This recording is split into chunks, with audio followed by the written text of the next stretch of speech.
Another shutdown is planned for the Louisville Ford plant down by the airport, this time the assembly plant. The plan is to completely shut down this Ford plant, the Louisville assembly plant, over by the airport.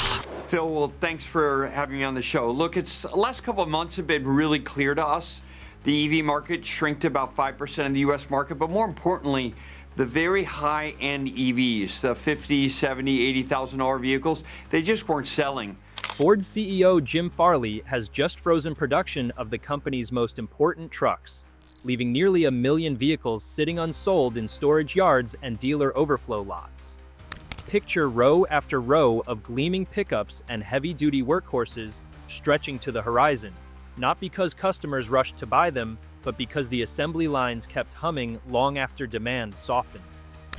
Treating this as the scenario on the table, it becomes a powerful lens into how a modern automaker can find itself oversupplied, out of balance, and forced into a dramatic pause that shocks workers, dealers, investors, and drivers all at once. Before we start, hit the like and subscribe buttons for more updates. I can't talk about other people. In the first inning, a lot of companies like us, we bought ourselves. There was actually an oversupply situation. The event itself centers on a single high-stakes decision, a directive from the top to halt or dramatically scale back truck production. For a company like Ford, trucks are not just another product line. They are the financial backbone, the brand's identity, and the centerpiece of its relationship with loyal customers. When the person at the very top orders the line stopped, it signals that whatever problem has built up in the system has grown too large to be nudged away with small adjustments. It is no longer about tweaking incentives or trimming shifts. It is about admitting that nearly 1 million unsold trucks represent a structural imbalance that must be corrected before it threatens the company's stability. A production freeze of this magnitude is rarely triggered by a single cause. It usually reflects several pressures converging at once. One obvious factor is a mismatch between how many trucks Ford has been building and how many customers are actually driving off lots with new keys in hand. If internal data show inventories stacking up at dealers, parking lots around factories filling with unfinished or unsold vehicles, and sales growth flattening or declining, the math becomes stark. Every truck sitting still ties up cash. Every extra day in storage makes it harder to hold pricing. Eventually, the company must choose between pushing massive discounts that erode profits or choking off production so that the inventory pipeline can empty out and reset. Freezing production is essentially choosing discipline over desperation. Rather than flooding the market with fire sale prices that risk cheapening the brand and training customers to wait for deals, leadership can say, enough. By pausing or throttling back the lines, Ford signals that it is willing to accept short-term pain, idle plants, uncomfortable headlines, and investor jitters in order to restore a sustainable balance between supply and demand. The unsold million trucks become both the symptom and the treatment, stark evidence of past overshooting, and the justification for pumping the brakes hard. At the same time, a decision like this is not only about demand, it can also be about strategy. Ford is wrestling with a complicated transition, balancing profitable gasoline and diesel, trucks with a push into electric vehicles, software-enabled services, and new business models.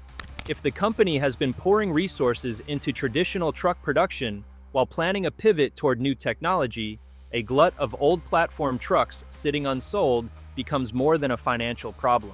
It becomes a strategic liability. The more money tied up in inventory, the harder it is to invest aggressively in the future. Pausing the lines can be a way of forcing a reset inside the company, a statement that the era of building as many trucks as humanly possible, regardless of real-time demand, is over. Inside Ford's leadership ranks, the implications of this event are intense.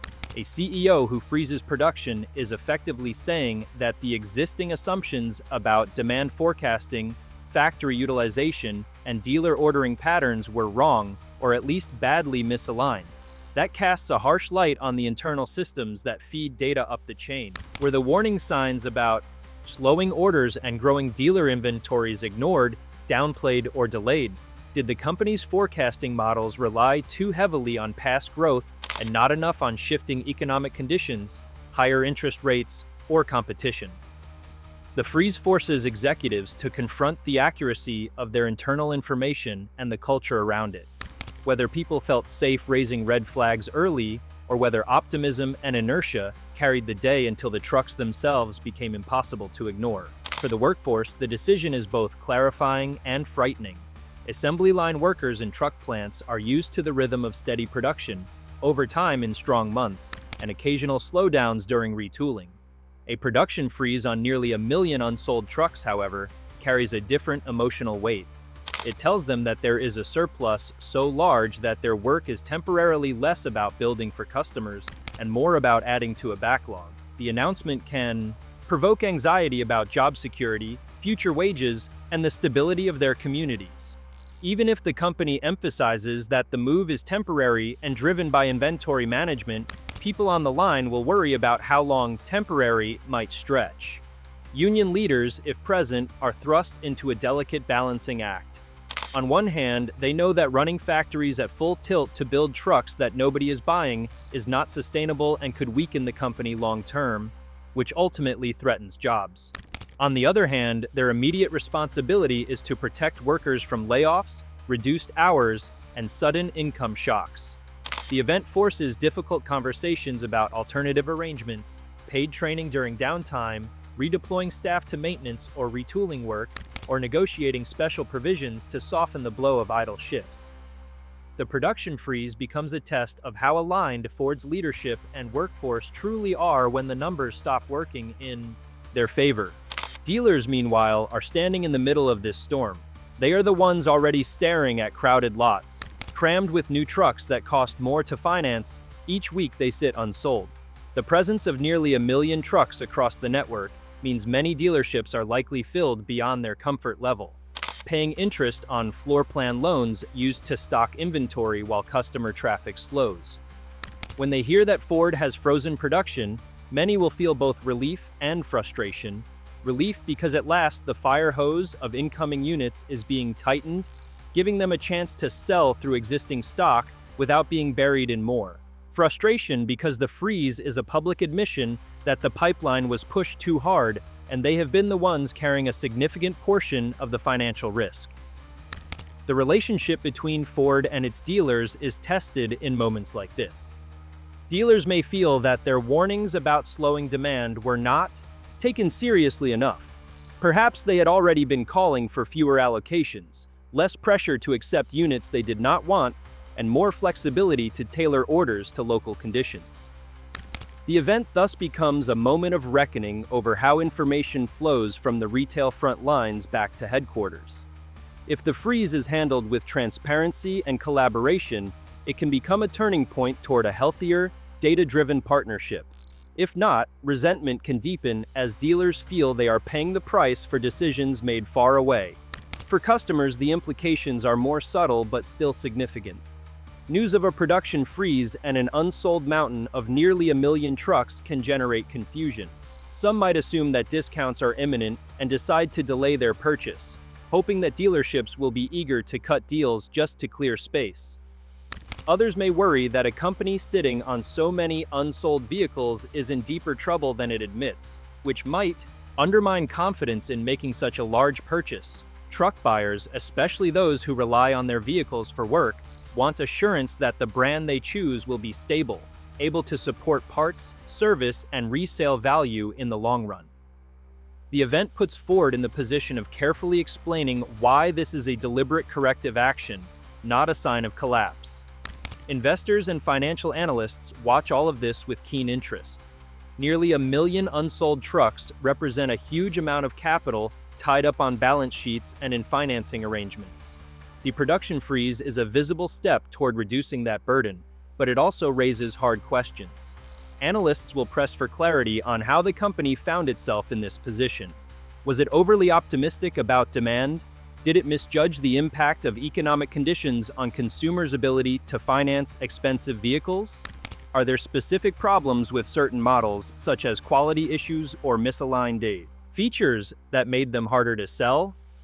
The event prompts intense scrutiny of Ford's decision-making processes and its agility in responding to shifting conditions. Yet, there is also a positive angle from the market perspective. A CEO willing to halt production rather than chase revenue at any cost can be viewed as discipline. This kind of move can be interpreted as a sign that leadership is prioritizing long-term profitability and brand health over short-term volume. If communicated well, the freeze can become a statement that Ford will not repeat the mistakes of past industry cycles, where automakers flooded the market, triggered brutal price wars, and suffered deep financial damage.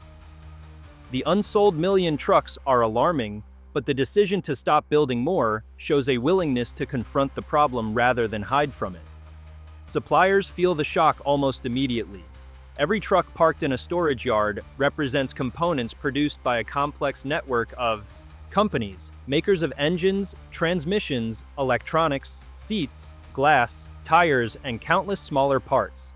A production freeze sends ripples through that network. Orders may be cut back, schedules adjusted, and capacity plans thrown into disarray. Some suppliers might have invested in additional equipment or hired more workers based on Ford's earlier volume plans. Now they are forced to adapt abruptly to lower demand.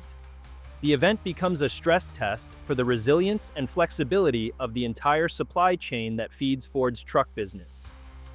On the ground, in communities built around truck plants and supplier facilities, the implications are deeply personal.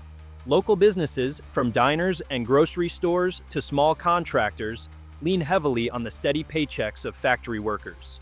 When production slows or stops, even temporarily, the ripple effect hits many sectors at once. People start tightening their belts, delaying big purchases, and worrying about what comes next. The sight of storage yards packed with unsold trucks is not just an abstract economic indicator. It is a daily reminder that the engine of the local economy is idling. The event forces city leaders, small business owners, and families to grapple with the fragility of a system that hinges on continuous production. Strategically, the freeze can become a powerful pivot point inside Ford. With nearly 1 million trucks already built, the company has breathing room to step back and reassess. It can focus on improving the quality and appeal of those vehicles, fine-tuning marketing campaigns, and helping dealers match inventory more precisely with local demand. Internally, teams can use the slowdown to analyze where forecasting models went wrong, which assumptions no longer fit the market, and how to integrate more real-time data from dealers, customers, and macroeconomic indicators. The event thus opens the door to a more sophisticated, flexible approach to planning future production rather than relying on linear projections of past trends. Inside the finance offices at Ford, the decision to halt truck output while a vast stockpile sits unsold turns into a dense, number-driven puzzle. Every vehicle stored in a yard or on a backlot represents metal, labor, and technology that has already been paid for or financed. On the balance sheet, that mass of trucks shows up as inventory, but in practical terms, it is cash-locked in a static form. The finance team watches working capital expand in a way that is uncomfortable. Inventory days stretch out, and ratios that lenders and rating agencies monitor begin to drift away from comfort zones. The production freeze is therefore not only a manufacturing event, but also a financial containment move, an attempt to stop the growth of a problem that is visible line by line in internal reports. At the same time, the company's captive finance arm, which helps dealers carry vehicles on their lots, feels a different kind of pressure. Nearly 1 million trucks scattered across the network imply a heavy burden of floor plan financing.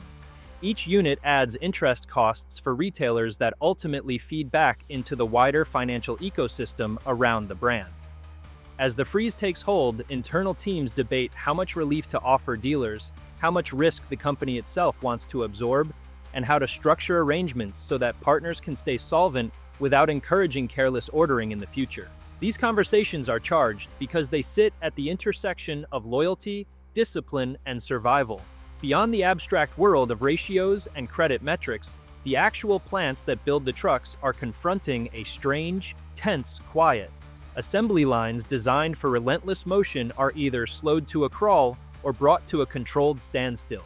In this unusual pause, plant managers reorient their teams toward work that usually gets squeezed into narrow windows. Maintenance crews gain extended time to inspect conveyors, robots, and tooling in microscopic detail.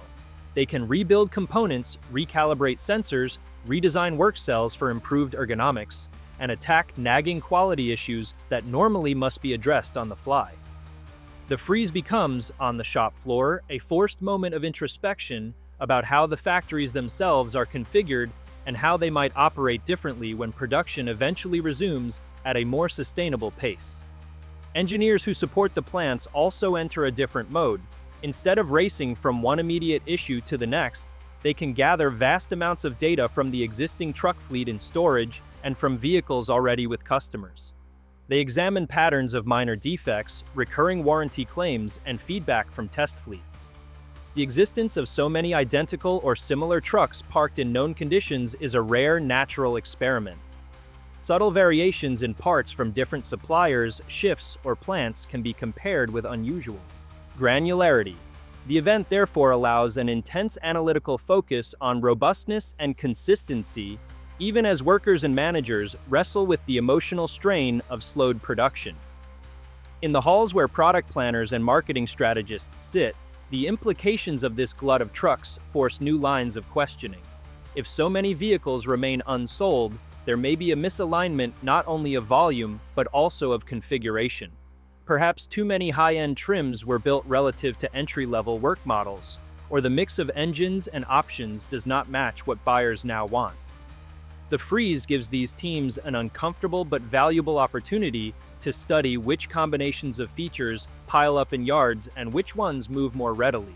They dissect color choices, cab styles, bed lengths, and technology packages, trying to understand whether their assumptions about what truck buyers value most have drifted away from reality. This introspection reaches into the way Ford packages technology in its trucks. Embedded software, connectivity services, and driver assistance systems are now central to modern vehicles.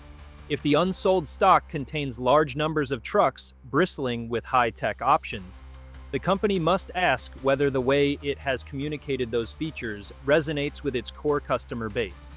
Are buyers uncertain about paying extra for connectivity features they do not fully understand, or do they assume these systems are standard and therefore resist higher sticker prices? The freeze does not answer these questions, but it creates a context in which they can no longer be avoided. Dealers, while grappling with crowded lots, become important sources of insight in this process. Staff who talk to customers every day have a close sense of the reasons people hesitate. Some shoppers may walk around rows of trucks and voice concerns about monthly payments in an environment of higher financing costs. Others may love the vehicles but feel overwhelmed by the array of trims and features. Sales managers collect these impressions and send them back to headquarters through formal reports and informal calls. With production stopped or sharply reduced, the company has an incentive to listen more carefully than ever, since it cannot simply rely on pushing more metal through the pipeline. On the showroom floor, the presence of so many trucks shapes the atmosphere of every interaction. Customers sense that inventory is abundant.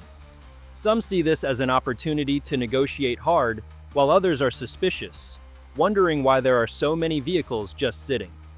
Salespeople must walk a fine line, projecting confidence in the product while acknowledging the visible reality of lots that are unusually full. The event forces dealerships to refine the story they tell. They highlight strengths such as durability and capability, but they must also explain the broader context without inducing doubt. The frozen production lines far away echo in small, talk at sales desks in conversations that determine whether a buyer signs or leaves. Within corporate strategy circles, the stockpile of trucks generated before the freeze is read as a signal that the traditional push-based model of automotive sales is under intense strain. For decades, manufacturers have focused on keeping plants running as close to full capacity as possible and then relying on marketing campaigns, incentives, and dealer pressure to clear the resulting inventory. The current situation suggests that this model can break down quickly when conditions shift.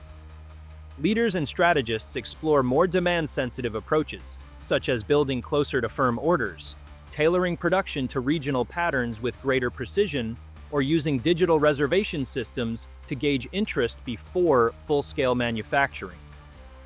The trucks waiting in depots are a testament to the risk of ignoring such tools. The event also heightens the role of data systems inside Ford. Executives want dashboards that show near real-time information about dealer stocks, test drives, customer online searches, and financing approvals. If such systems existed before, the sheer magnitude of the truck buildup exposes their blind spots or their underuse. Teams responsible for information technology and analytics are pushed to integrate disparate streams into a coherent picture that can warn of emerging imbalances much earlier. The production freeze becomes a catalyst for breaking down internal silos between manufacturing, sales, finance, and digital operations, at least in terms of data sharing, because the cost of poor visibility has become undeniable. From a risk management standpoint, the frozen truck lines thrust the company's governance structures into the foreground. Board members, legal teams, and risk officers must evaluate not only the immediate situation, but also the decision-making processes that led to it.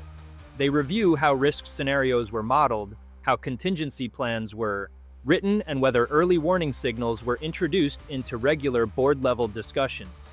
The event tests how seriously long-range downside scenarios were treated when times seemed strong and the appetite for expansion was high. The trucks assembling in storage yards serve as a tangible metric of how aligned or misaligned these governance mechanisms were with reality. In parallel, relations with banks and bondholders acquire new urgency. Creditors are keenly aware that large, illiquid piles of assets can turn into sudden write-downs if conditions deteriorate. Even though the company has acted to stop the growth of the stockpile, it must reassure lenders that it has a credible pathway to turning those parked vehicles into cash at acceptable margins. Detailed briefings, scenario analyses, and sensitivity tests are prepared to show how various pricing and production strategies could play out under different levels of demand. The event thus deepens the dialogue between Ford and its financial backers, with tangible products sitting in lots as the central focus of those discussions. There's also a quieter but significant environmental and regulatory dimension to the situation. Trucks are among the most scrutinized vehicles in terms of fuel use and emissions. When a huge number of them stand unsold, questions arise about how they fit into the company's commitments on efficiency standards and sustainability goals. Compliance teams must ensure that certification data, emissions testing records, and fuel economy labeling remain valid across the inventory as regulations evolve. If rules tighten during the period in which the trucks are waiting for owners, engineers and lawyers must confirm that these vehicles still align with the commitments Ford has made to regulators and to the public.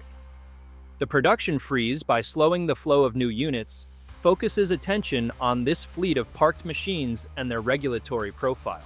Inside research and development facilities, forward-looking teams feel the weight of the situation in a different way. They are tasked with creating the next generation of trucks and related technologies, while the current generation sits in oversized numbers. The spectacle of so many completed vehicles that have not yet found drivers sharpens the question of how to design future products that align more precisely with actual needs. Experiments with modular platforms, where key elements can be swapped or upgraded more easily without building entire new vehicles, gain conceptual support. If the company can later reconfigure trucks more flexibly, it might reduce the risk of ending up with large batches of units that no longer match customer preferences. The freeze also has immediate psychological consequences for the corporate culture. Employees throughout the organization, from plant workers to office staff, reinterpret the event through their own experiences. Some see it as a decisive and necessary move by leadership. Others feel anger or frustration that problems were allowed to grow so large. Managers at every level are confronted with questions from their teams about how this could happen and what it means for career prospects, bonuses, and long-term security. Town hall meetings, internal messages, and informal conversations become arenas where trust either grows or erodes depending on how candidly information is shared and how responsibility is discussed. This internal cultural moment extends to the way performance incentives are structured. If prior bonus systems rewarded volume almost without regard for eventual sell-through, many employees can now see how that emphasis contributed to the situation. The stack of idle trucks is a physical representation of a compensation philosophy that prioritized production metrics. In the shadow of the freeze, discussions emerge about shifting incentives toward measures that incorporate true demand alignment, dealer satisfaction, and longer-term profitability. The event therefore pushes Ford to reconsider what behaviors it chooses to reward and what metrics it elevates as symbols of success. On the communications front, the company faces a complex landscape. The decision to pause output, paired with visible evidence of unsold inventory, invites sharp commentary from media, industry observers, and competitors. Corporate communications teams are tasked with crafting messages that acknowledge the seriousness of the situation, while emphasizing control and intent.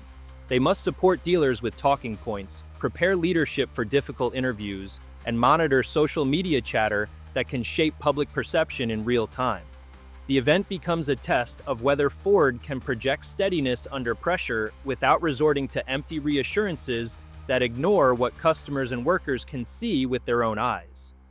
Among commercial and fleet customers who often purchase trucks in large numbers for construction, logistics, or public services, the freeze prompts a different set of concerns. Procurement managers wonder how the decision might affect lead times for specific configurations they rely on.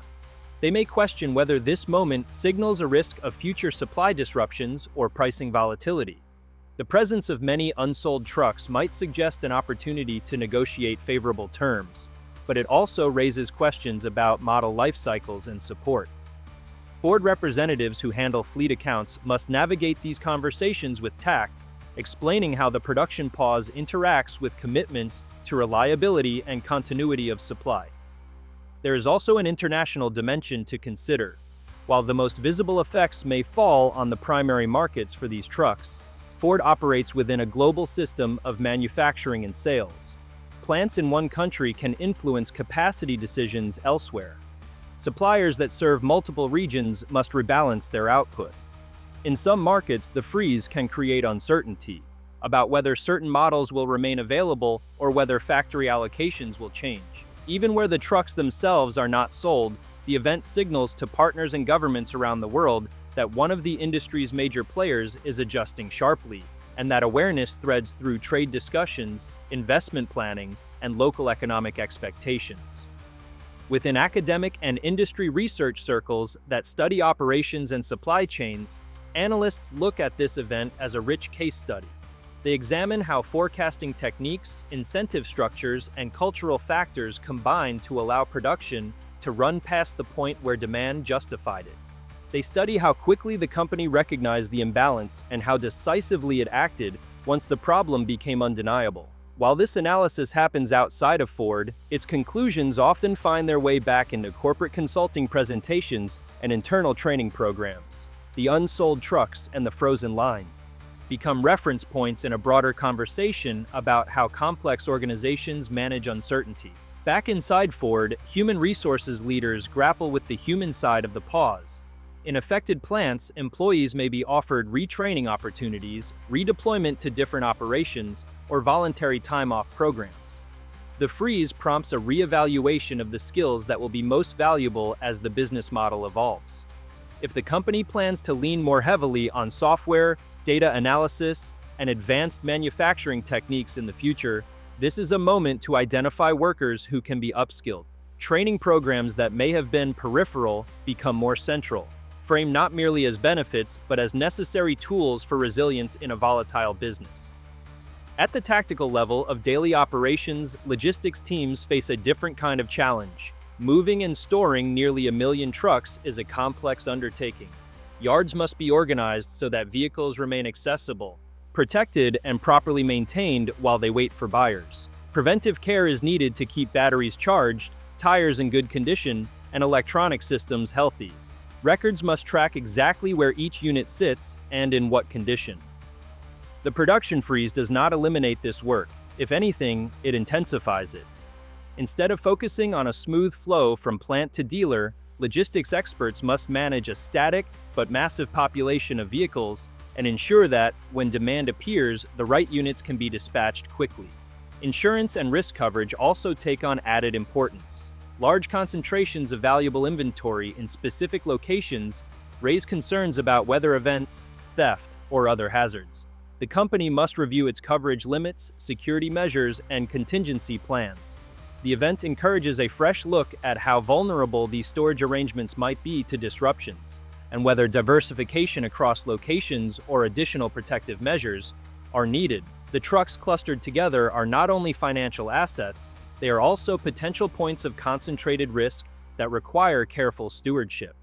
Finally, at the level of individual identity and pride, this pause in production touches employees in ways that go beyond spreadsheets, forecasts, and strategic plans. Many people who build or sell trucks take deep pride in the sight of their products on roads, job sites, and farms. To know that huge numbers of those vehicles are waiting in silence can feel like a betrayal of that sense of purpose. The production freeze therefore requires not only technical and financial responses, but also emotional leadership. Managers and executives must find ways to affirm the value of the work already done, to connect this difficult step to a vision of a more stable and intelligent future for the company, and to keep people engaged at a time when the immediate visible symbol of their effort is a field full of parked trucks instead of a stream of deliveries. In all these intertwined domains, the decision to stop building more trucks when so many remain unsold acts as a powerful magnifier. It amplifies stresses in forecasting, incentives, data systems, culture, logistics, and finance, making them impossible to ignore. By examining those amplified signals in real time, Ford confronts the full complexity of running a modern industrial giant whose fortunes are bound up with a product that is both deeply traditional and rapidly evolving. The event holds the company in a moment of uncomfortable clarity, with rows of finished vehicles silently insisting that the way things were done before cannot continue unchanged. If you like this video, please give it a like and subscribe to our channel. Also, could you leave your comments below and tell us? What are your thoughts on Ford freezing production with unsold trucks? We want to hear from you. Thank you for watching, and see you next time.